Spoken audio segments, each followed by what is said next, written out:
Martin Popoff here for the Contrarians. This is a little bit of content for our Patreon supporters. So thank you very much for being a Patreon supporter and subscribing to the channel and all that stuff.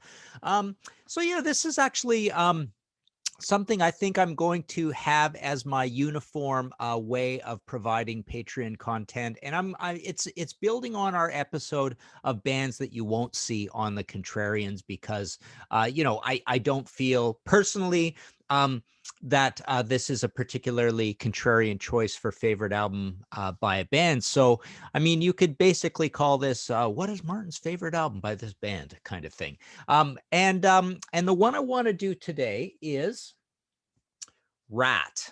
This is a picture of invasion of your privacy. All around my office when I get stuff signed, I frame certain things up and put them up. I got about 50 of these all over the office, usually throw in some stubs and some passes.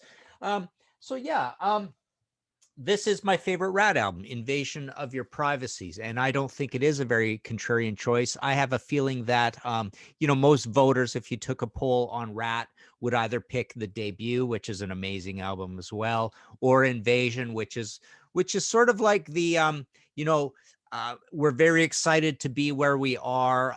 The stakes have just been raised. We're going to try really hard, but we're still young and hungry at the same time. The world is our oyster sort of thing. So they make this great album, Invasion of Your Privacy. It's got a bunch of hits on it, as does the debut. And I really like the big corporate but still muscular production of it. And Ratt, I've always called Ratt kind of like the thinking man's hair metal band. I think they're almost like the perfect hair metal band, a little bit like Aerosmith for a long time. Not later on, obviously, because we actually did a worst album episode on Aerosmith. But Aerosmith was a band that you could count on for even when things are really, really bad. They essentially didn't screw up. They put a lot of work, at least into their records. We know the live shows are a different situation. They've had a lot of horror shows when it comes to playing live because of their drug problems and stuff. But no, Ratt is a little bit like Aerosmith in that the records always seemed a lot of thought was put into them. Robbins and Warren's soloing was always amazing. The production was always sounded like super expensive with the various things that Bo Hill would do for the band. So yeah, again, I guess to look at the way other Ratt albums would be looked at, I don't think there's any issue or doubt that people are going to be, probably evenly split between Out of the Cellar and Invasion of Your Privacy. I always looked at the next three as a little bit of a trio together, Dancing Undercover, Reach for the Sky, and Detonator.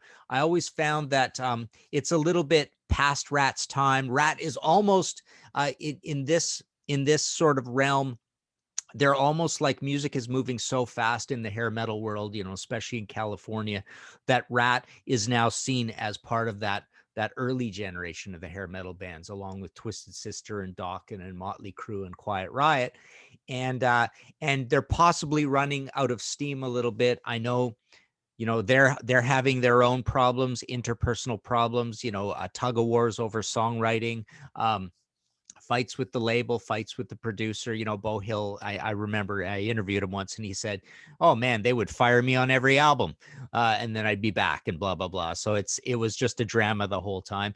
But you find a little bit of that element of running out of steam, and it's a little harder to get the work out of the guys on those following three albums. But they sound really, really, really worked, which is ironic because in another way, they're a little bit overworked. So there's a little bit of that problem going on.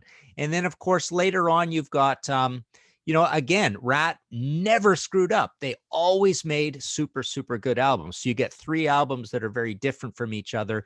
You get the John Kalodner, "Oh, let's try get hair metal back." Remember, Ratt got re-signed to it's Columbia, right? Along with Great White, and I think there was one other one. It was a trio of bands. But anyways, this was the John Kalodner, "Oh, we're going to bring hair metal back" thing.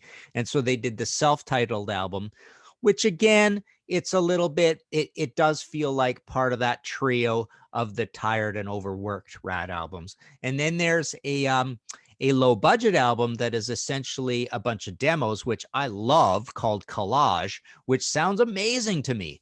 I mean, it's I play that album a lot. The songs are really good. That's one of the good things about Ratt, is that that people don't realize is they had a lot of talent and firepower in the band when it came to songwriting. With Stephen Pearcy, as much as we put him down for being like a party animal who was probably, he should take a lot of fault in his own in terms of wrecking his voice. um you know he was a great writer, and Juan Crucier and Warren. It was a really good band of a lot of talent. So Collage doesn't sound like a bunch of demos to me. I mean, it sounds rawer than a usual Rat album, but that's perfectly fine. It's a great album full of great songs. And then they had the one reunion album, Infestation, which was amazing as well. Really, really good album. I would say I would venture to say I'd put it third after the first two for me. So there you go. Again, Patreon exclusive content. We really appreciate you being a Patreon supporter of this thing. We're trying to get that more off the ground. We've kind of just started with it. But we're loving doing the channel, and we're loving seeing the numbers. So please keep hanging around and watching what we do. Thanks for now.